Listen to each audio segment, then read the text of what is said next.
My story begins on a day I will never forget. My sister slapped my 3-year-old daughter across the face because my little girl accidentally dropped her phone and cracked the screen. She didn't fall on purpose. She didn't know the phone was expensive.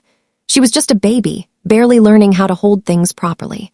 But my sister lost control, lifted her hand, and hit her as if she were hitting an adult. I heard my daughter cry in shock and pain, and something inside me broke forever. I picked up my little girl, hugged her tight, and looked at my sister with a kind of anger I had never felt before. She didn't look guilty at first. She looked annoyed. Annoyed that a child had made a mistake. Annoyed that her phone was broken.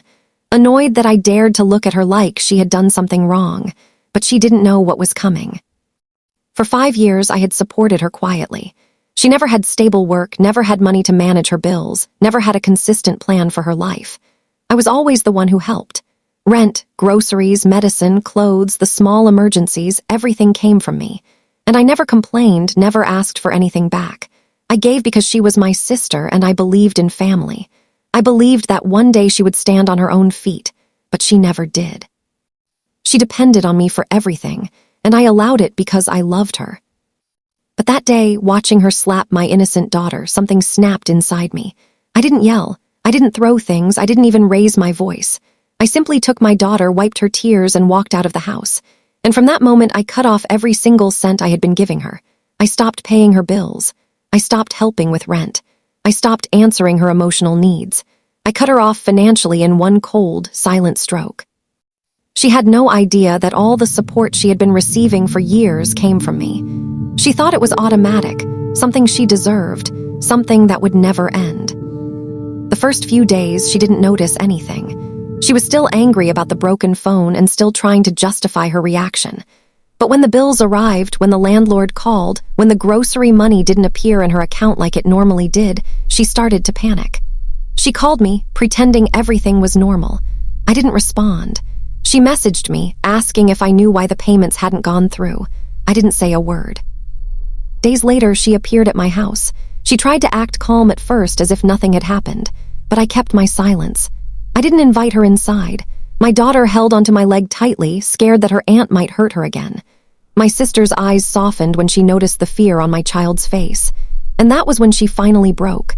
She stepped forward, her shoulders shaking, tears filling her eyes, and she apologized. She apologized over and over, saying she didn't mean to hurt her, didn't mean to lose control, didn't mean for anything to happen the way it did. But apologies don't erase bruises. Apologies don't erase memories. Apologies don't erase the image of my baby holding her cheek and crying. I didn't yell or insult her. I simply told her that her actions had consequences, and now she would feel them. My sister tried everything to make things normal again. She brought gifts. She brought chocolates for my daughter. She offered to babysit. She offered to help with chores. She even tried to bring food she knew my daughter liked. But my daughter would hide behind me every time she saw her coming. And my sister would freeze, seeing the fear she had planted in the heart of a child who once loved her deeply. Within weeks, her financial situation collapsed.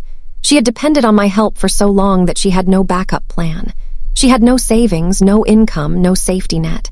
She tried asking friends, but they had their own lives and families. She tried asking distant relatives, but they simply shrugged and said they couldn't keep helping an adult who refused to grow up. And during all this time, I stayed silent. I didn't insult her. I didn't fight. I just stepped back and let her face the consequences of her choices. She tried calling me again and again. Some days she would cry. Some days she would shout. Some days she would promise to change completely. But I kept myself distant. I wasn't doing it out of hatred. I was doing it because I had grown tired of giving everything and receiving pain in return. I was tired of being the only adult in the relationship. I was tired of her taking everything for granted. But the worst part for her was watching my daughter avoid her. She had loved my daughter more than anyone in the world, at least before that day. She would always call her the sunshine of the family, the little spark that brought joy into our lives. But one mistake had turned that sunshine into something she could no longer reach. One evening she came again, but this time she looked different, defeated, vulnerable, broken. Her eyes were red from crying, her face pale, her hands shaking. She told me she hadn't eaten properly for days. She told me she had been trying to borrow money from anyone who would listen. She told me she had sold some of her belongings to survive. And then she kneeled, literally kneeled, in front of me and begged for forgiveness. Seeing her kneeling shocked me, but I still didn't bend. I wasn't heartless, but I needed her to understand that hurting a child was crossing a line you never come back from easily. She begged me not to abandon her. She said she had been stupid, careless, overwhelmed, but not cruel.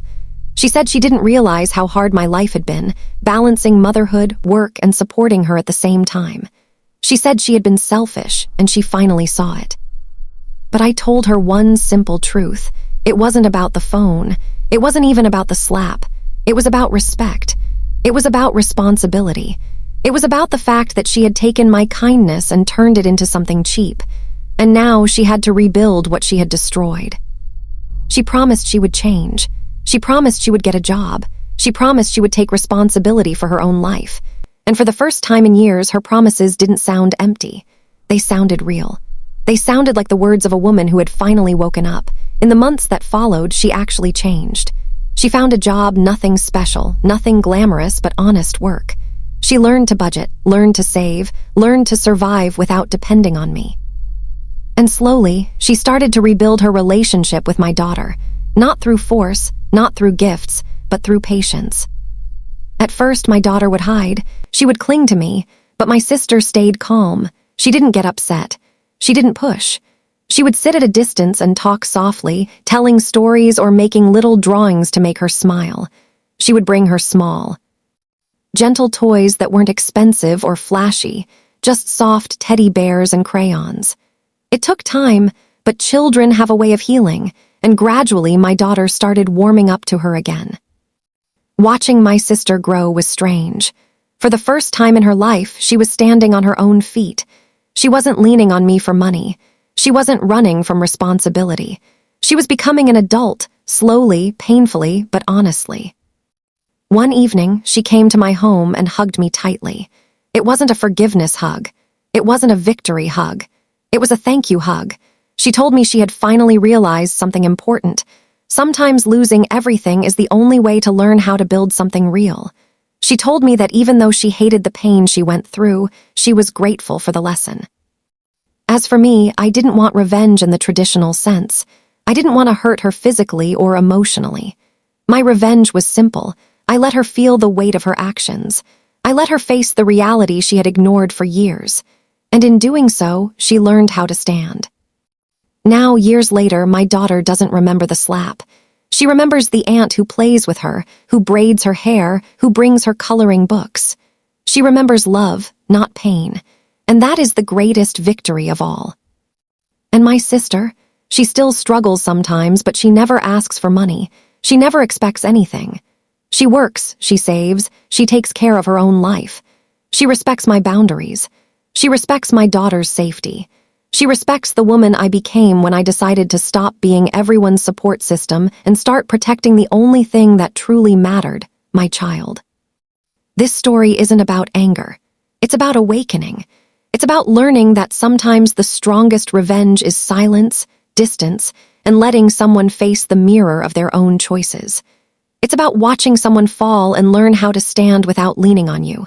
It's about reclaiming your power, your voice, your boundaries. It's about discovering that strength doesn't always look like shouting. Sometimes strength looks like walking away. Sometimes strength looks like letting the universe teach the lesson you no longer have energy to teach. And sometimes strength looks like a mother holding her crying child and deciding that from this moment on, no one, absolutely no one will ever cross that line again.